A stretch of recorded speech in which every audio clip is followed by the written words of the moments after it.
नमस्कार, आप देख रहे हैं हर खबर और मैं हूं आपके साथ अमित शर्मा। वक्त है अपना उत्तर प्रदेश का। यूक्रेन में फंसे छात्रों की वतन वापसी का काम जोरों से चल रहा है। इस बीच लखनऊ के सीएमएस के छात्र छात्राओं ने मार्मिक अपील की है। छात्रों ने कहा है कि जो कुछ भी यूक्रेन में चल रहा है उसे बंद करना चाहिए। जो हमले रूस कर रहा है, बम गिराए जा रहे हैं, उसे बंद होना चाहिए। छात्रों ने यह भी कहा कि युद्ध किसी समस्या का समाधान नहीं है। अगर यूक्रेन से रूस को कोई समस्या है तो बातचीत के माध्यम से उसका समाधान निकाला जा सकता है। एक काम करो, आप लोग पहले बाइट कर लो सब लोग। चलो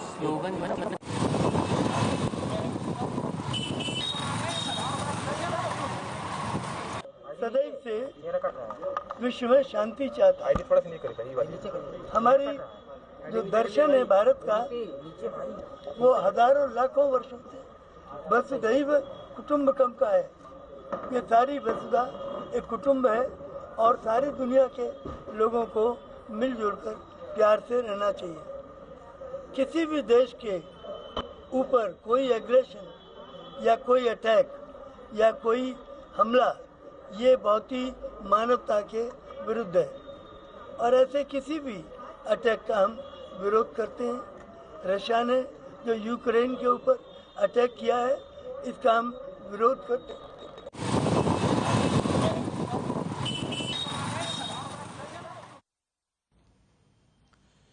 यूपी विधानसभा चुनाव के लिए 5 चरणों का मतदान पूरा हो चुका है, तो वहीं अब सभी राजनीतिक दिग्गज छठे और 7वें चरण के चुनाव प्रचार में जुटे हुए हैं। इसी कड़ी में केंद्रीय गृह मंत्री अमित शाह ने कुशीनगर में चुनावी जनसभा को संबोधित किया और विरोधियों पर जमकर निशाना साधा।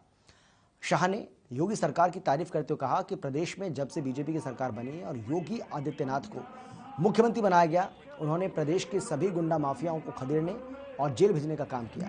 सपा बसपा कांग्रेस पर निशान साधते हुए कहा कि इन लोगों ने प्रदेश की जनता को जातिवाद के बंधन में बांधने का काम किया, लेकिन बीजेपी की सरकार में सबका साथ सबका विकास हो रहा है। इस दौरान अमित शाह ने बीजेपी सरकार की उपलब्धियों को भी गिनवाया। आजादी के 70 साल के बाद भी अंधियारा था। 1 करोड़ 41 लाख घरों में निःशुल्क बिजली का 370 और 35 को बच्चे की तरह गोदी में पालने का काम कर रहे हैं। मोदी जी को आपने दूसरी बार प्रधानमंत्री बनाया। आजादी के 70 साल के बाद भी अंधियारा था। 1 करोड़ 41 लाख घरों में निःशुल्क बिजली का 370 और 35 को बच्चे की तरह गोदी में पालने का काम। कांग्रेस महासचिव और यूपी प्रभारी प्रियंका गांधी ने बलिया के बांसड़ी फेफना में रोड शो किया और देवरिया के रुद्रपुर में डोर टू डोर जनसंपर्क किया। प्रियंका ने कुशीनगर के तमकुहिम राज में जनसभा को संबोधित किया और बीजेपी पर जमकर निशाना साधा। महंगाई के मुद्दे पर सरकार को घेरते हुए प्रियंका गांधी ने कहा कि बीजेपी सरकार में महंगाई, बेरोजगारी और गरीबी बढ़ी है।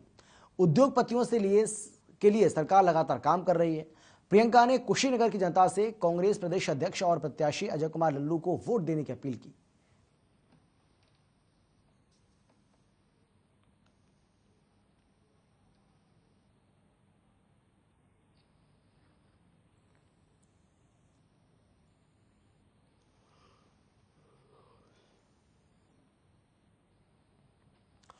तमकुहीराज विधानसभा क्षेत्र के प्रत्याशी और कांग्रेस पार्टी के प्रदेश अध्यक्ष अजय कुमार लल्लू के समर्थन में जनसभा को संबोधित करते हुए कांग्रेस पार्टी की राष्ट्रीय महासचिव प्रियंका गांधी वाड्रा ने बीजेपी पर हमला बोलते हुए कहा कि मोदी और योगी सरकार में जनता की बात नहीं सुनी जा रही। सरकार के विरोध में उठने वाली आवाज का गला घोटा जा रहा है। उन्हें फर्जी मुकदमों में फंसाकर जेल में डाल दिया जाता है।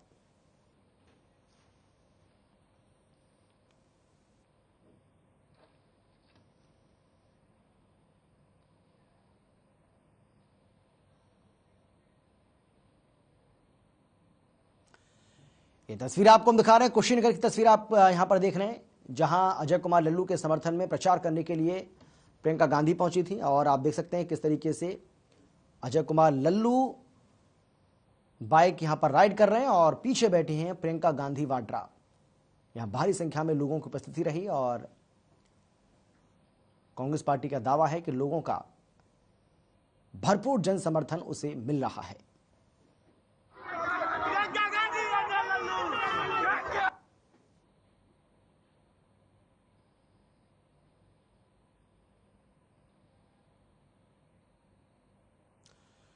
यूपी कांग्रेस कमेटी पर अखिल भारतीय कांग्रेस पार्टी के राष्ट्रीय प्रवक्ता पवन खेड़ा ने प्रेस वार्ता कर योगी सरकार पर निशान साधा। उन्होंने कहा कि यूक्रेन में जितने भी भारतीय फंसे उनमें से 1173 लोग केवल यूपी से हैं। भारतीय दूतावास ने कहा कि भारत के लोग पोलैंड के बॉर्डर पर जाएं, वहां से भारत आने की व्यवस्था की जा रही है। जब लोग पोलैंड के बॉर्डर पर पहुंचे तो दूतावास में फोन उठाना ही बंद हो गया। अब देख लीजिए कि जिस सरकार को अपने बच्चों और नागरिकों की फिक्र ना हो वो विश्वगुरु बनने का सपना देख रहा हो, ये कितना हास्यास्पद है।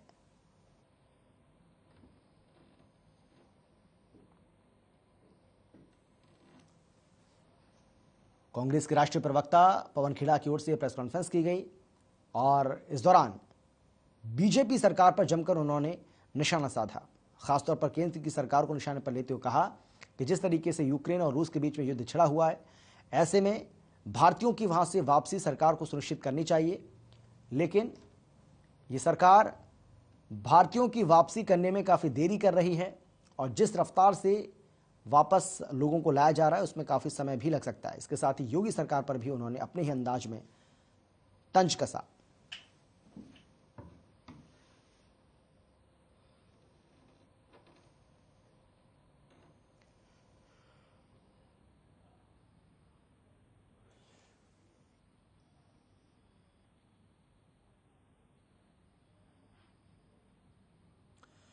महाराजगंज की पनियारा विधानसभा पहुंचे बीएसपी प्रत्याशी सतीश चंद्र मिश्र और सरकार पर जमकर निशाना साधा। उन्होंने कहा कि जो मौजूदा विधायक है उनसे यहां की जनता ऊब चुकी है, क्योंकि वो इस विधायक को अपनी जागीर समझते हैं, यानी अपनी इस विधानसभा को जागीर समझते हैं। अपने घर से बाहर ही नहीं निकल पाते। बसपा के कार्यकर्ता और नौजवान साथ ही घर घर जाकर लोगों से मिल रहे हैं। सबके अंदर एक नया उत्साह देखने को मिल रहा है। बीएसपी को चुनना है और बीजेपी को हराना है।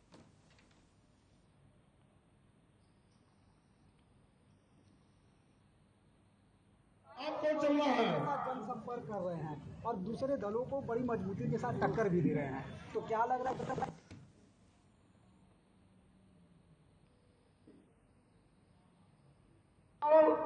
आप चौराहे पर पैदल ही नेताजी के साथ मौजूदा विधायक हैं यहाँ से, उनसे लोग इतनी बुरी तरह से उब गए हैं क्योंकि वो तो समझते हैं कि हमारी जागीर हो गई, हमको तो घर से बाहर निकलना ही नहीं। और हमारे जो नौजवान साथी हैं वो घर घर जा रहे हैं, लोगों से मिल रहे हैं। सब इतना लोगों के अंदर उत्साह एक आ गया है नया कि इनको हमें चुनना है और उनको बाहर का रास्ता दिखाना है।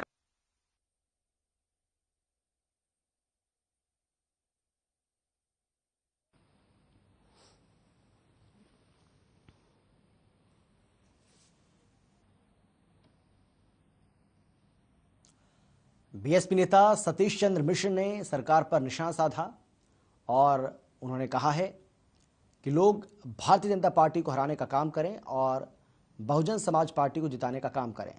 आपको बता दें कि महाराजगंज से बीएसपी प्रत्याशी हैं सतीश चंद्र मिश्र। उन्होंने कहा कि यहाँ के जो मौजूदा विधायक हैं उनसे जनता ऊब चुकी है और अब बदलाव चाहती है और इसीलिए लोग मेरे ऊपर काफ़ी भरोसा कर रहे हैं।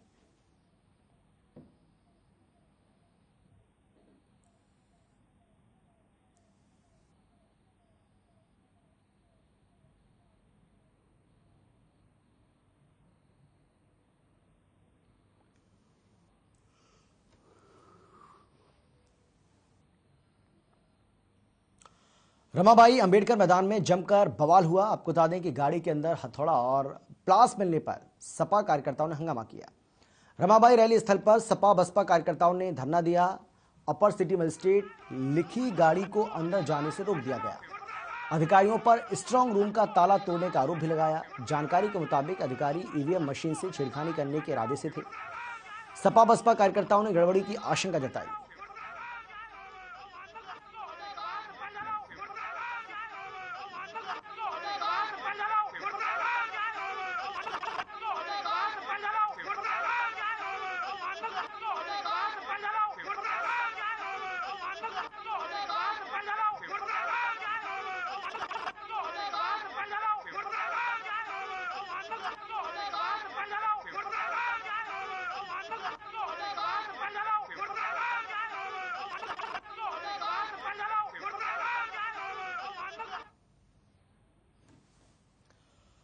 राजधानी लखनऊ में अपराधियों के हौसले इन दिनों बुलंद हैं और इसी कड़ी में बदमाशों ने मेदांत अस्पताल के सामने एक निजी कंपनी के मालिक पर हमला कर दिया। बदमाश पहले से ही ताक में बैठे थे और जैसे ही निजी कंपनी NJSV ग्रुप का डायरेक्टर सौरभ सिंह ऑफिस जाने के लिए निकला, वैसे ही बदमाशों ने हमला कर दिया। बदमाश बोलेरो पर सवार होकर आए थे। सौरभ सिंह के मुताबिक पहले भी उनके ऊपर जानलेवा हमला हो चुका है।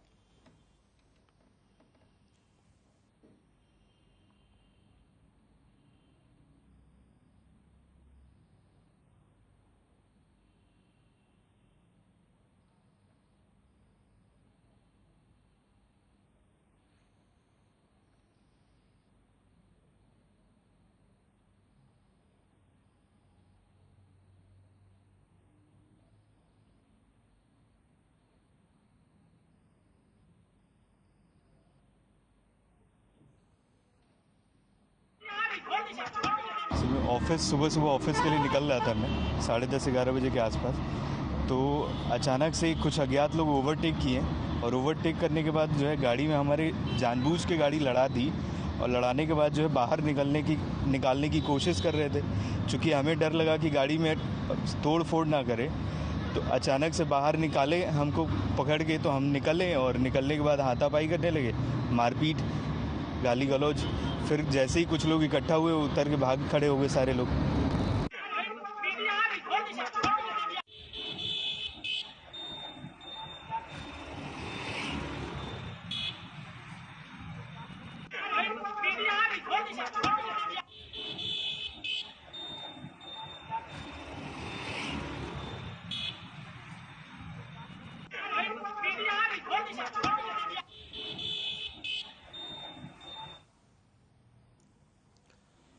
कानपुर में जिलाधिकारी नेहा शर्मा के आदेश पर कई मानक विहीन अस्पतालों को सील किया गया, जिससे अस्पताल संचालकों में हड़कंप मचा हुआ है। जिलाधिकारी नेहा शर्मा ने बताया है कि लगातार मिल रही शिकायतों के आधार पर जांच कराई गई। जो अस्पताल मानक विहीन पाए गए उन पर कार्रवाई भी की गई। साथ ही बताया कि सबसे ज्यादा मामले कल्याणपुर क्षेत्र के थे, जिसमें 4 अस्पतालों पर कार्रवाई की गई और अगर कानपुर में कहीं अन्य अस्पताल की कोई सूचना मिलती है तो उस पर भी कार्रवाई की जाएगी।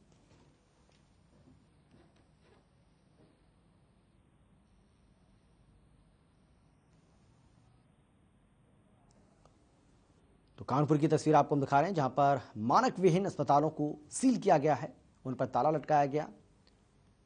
डीएम के आदेश पर यह कार्रवाई हुई है और इसके साथ ही ये भी कहा गया है कि अभी 4 अस्पतालों पर कार्रवाई हुई है, लेकिन आगे भी ऐसे अस्पतालों पर कार्रवाई लगातार जारी रहेगी जो मानक विहीन अस्पताल हैं, यानी कि जो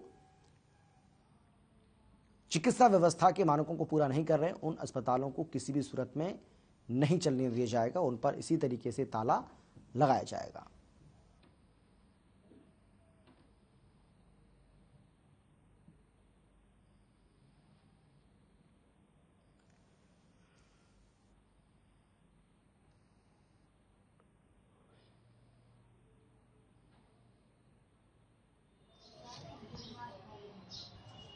देखिए, सूचनाएं मिल रही थी कि कुछ जगहों पर बिना पंजीकृत, बिना प्रॉपर्ली जो डिग्री होल्डर वाले हॉस्पिटल्स कुछ संचालित हैं, जहां पर स्टाफ भी जो है वो प्रशिक्षित नहीं है उचित तरीके से।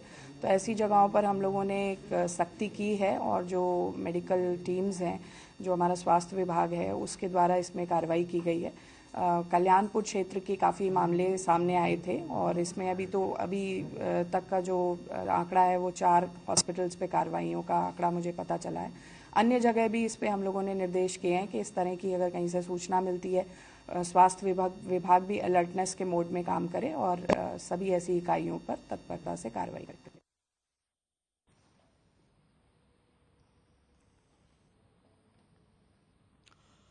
कानपुर के परास गांव में सैकड़ों गन्ना किसानों ने नेशनल हाईवे जाम कर दिया। आपको बता दें कि गन्ना किसान गुड़ बनाने वाले प्लांट मालिकों से बकाया दिलवाने की मांग कर रहे थे। वहीं किसानों का आरोप है कि गुड़ प्लांट मालिक तीनों प्लांट बंद कर भाग गए और करीब 5 सैकड़ों किसानों का करोड़ों रुपए हड़प कर जाने से इलाके के किसानों में भारी आक्रोश बना हुआ है। खबर मिलते ही पुलिस के साथ इंस्पेक्टर राम बहादुर पाल ने मौके पर पहुंचकर किसानों को समझा बुझाकर हाईवे को खुलवाया। तो कानपुर का यह मामला, जहां गन्ना किसानों ने हाईवे को जाम कर दिया है। गुड़ बनाने वाले प्लांट मालिकों पर पैसा बकाया है और इसी को लेकर ये गुस्सा यहां पर देखने को मिला। गन्ना किसानों ने हाईवे को पूरी तरह से जाम कर दिया, जिसकी तस्वीरें अब आपको हम दिखा रहे हैं। प्लांट मालिकों पर पैसा बकाया है, मालिकों से बकाया दिलवाने की मांग इनकी ओर से की जा रही है।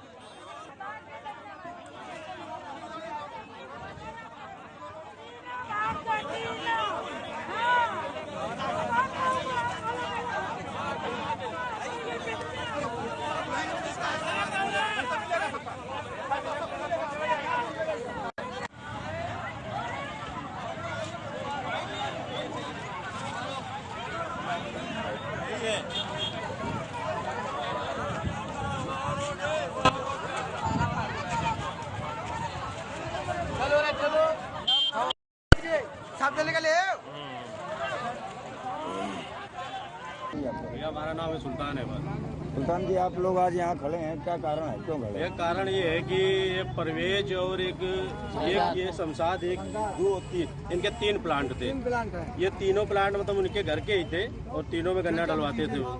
इसके बाद हमारा 7 टाली गन्ना था, जिसपे 2 इस पे पड़ा था, 3 इस पे और 2 उस वाले पे।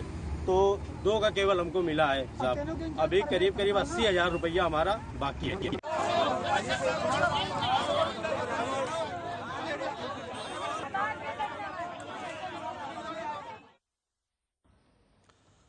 घाटमपुर के सार थाना क्षेत्र के बहादुरगढ़ निवासी राजेश पाल का 10 वर्षीय बेटा आयुष करीब 8:30 बजे स्कूल जा रहा था, जिस दौरान गांव के ही एक सुनील और सोनू नाम के 2 युवकों ने रास्ते में बच्चे को रोककर मोबाइल का चोरी का इल्जाम लगा दिया। एक लाही के खेत में ले जाकर बुरी तरह से उसके साथ मारपीट भी की और कहा कि तूने मेरा मोबाइल चोरी किया है। लेकिन आयुष ने कहा कि मैंने चोरी नहीं किया है। फिर भी छात्र आयुष उन दोनों दरिंदों के हाथ पैर जोड़ता रहा, लेकिन दोनों दरिंदों ने उसके साथ जमकर मारपीट की और इतना नहीं बल्कि दोनों युवकों ने धमकी भी दे डाली कि अगर घर में बताया तो इल्जाम बुरा होगा। जिसके बाद घर में बच्चे की चोटों को देखकर पीड़ित के माँ बाप दहशत में आ गए और छात्र को थाने ले जाकर इन दरिंदों के खिलाफ कार्रवाई करने की तहरीर दी। फिलहाल पुलिस ने इस पूरे मामले में कार्रवाई करने की बात कही है।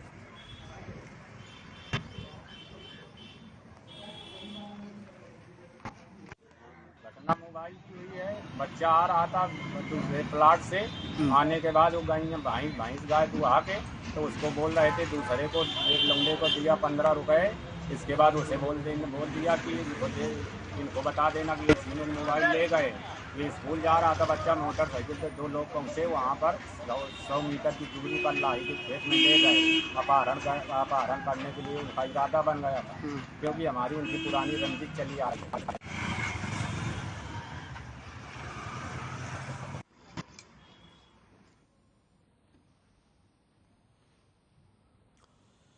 यूपी चुनाव में 5वें फेज की वोटिंग के बाद कुंडा में राजा भैया और उनके समर्थकों पर कई गंभीर धाराओं में केस दर्ज हुआ है। आपको बता दें कि रघुराज प्रताप सिंह उर्फ राजा भैया के साथ सुभाष सिंह गोपाल केसरवानी और 15 अन्य समर्थकों के ऊपर SC/ST एक्ट समेत कई गंभीर धाराओं में मामले दर्ज हुए।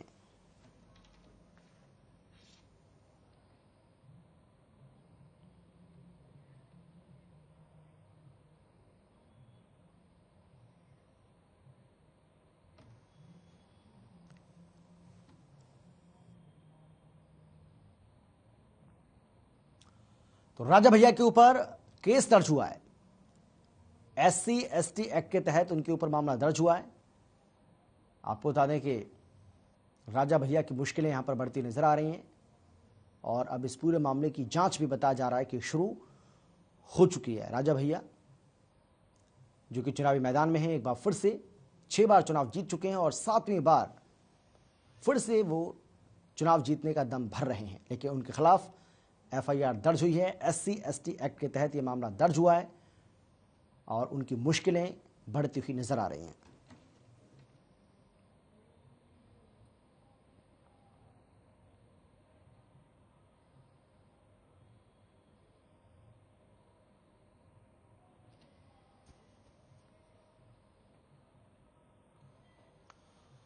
और अब खबर है शाहजहांपुर से, जहां मेडिकल कॉलेज में गरीबों के इलाज के लिए आई लाखों रुपए की दवाइयां कूड़े में फेंकी गईं। आपको बता दें कि एक्सपायरी होने के बाद दवाइयों को मेडिकल कर्मचारियों ने कूड़े में फेंक दिया।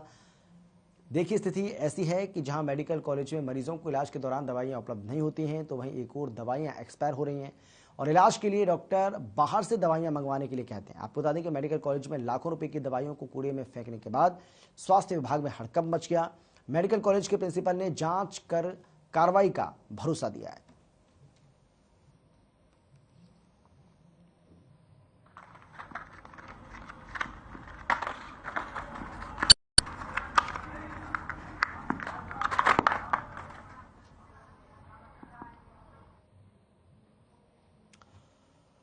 शाहजहांपुर सड़क किनारे झोपड़ी और चाय की दुकान में शॉर्ट सर्किट से भीषण आग लग गई। आग लगने से क्षेत्र में हड़कंप मच गया, जहां चाय की दुकान सहित झोपड़ी में रखी नकदी और बर्तन सहित कई अन्य चीजें जलकर राख हो गईं।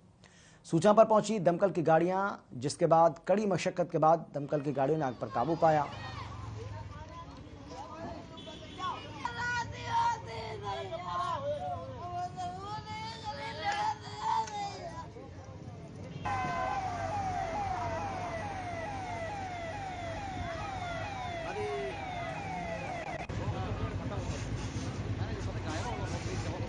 आग भैया इधर के दिन पता नहीं किसने लगाई थी, हमने देखी नहीं। अब तो आग जल रही थी, बुताने लगे, बुती नहीं पाई हमसे, हम खुद ही चल गए। देखो जो हाथ सब जल गया हमारा। कितना नुकसान हो गया लगभग? सब जल गया। देखो हमारा पूरा दुकान दूध भगवना जो एक फाइनल था सूर्य लाइट वाला 100 वाट का बैटरी मतलब सौदा सब जल गई। तखत को जल गए, रजाई गद्दा कपड़े भूसा।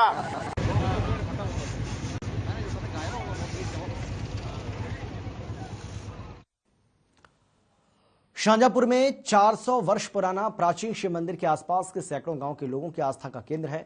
महाशिवरात्रि के दिन बड़ी संख्या में श्रद्धालु मंदिर में पूजा अर्चना और शिवलिंग पर जलाभिषेक करने आते हैं। सबसे खास बात यह है कि मंदिर पर 8 दिन पहले से ही मेला लग जाता है और ऐसा माना जाता है कि एक बार खुदाई करते समय किसी मजदूर का फावड़ा शिवलिंग पर लग गया, जिसमें दूध निकलने लगा। तभी शिवलिंग को खमरिया लाने का निर्णय लिया गया और शिवलिंग की खुदाई करानी भी शुरू कर दी, लेकिन शिवलिंग का आखिरी छोर नहीं मिला। फिर उन्हें रात में सपना आया कि यहाँ मंदिर का निर्माण करा और फिर 400 साल पहले जमींदार ने इस मंदिर का निर्माण करवाया था।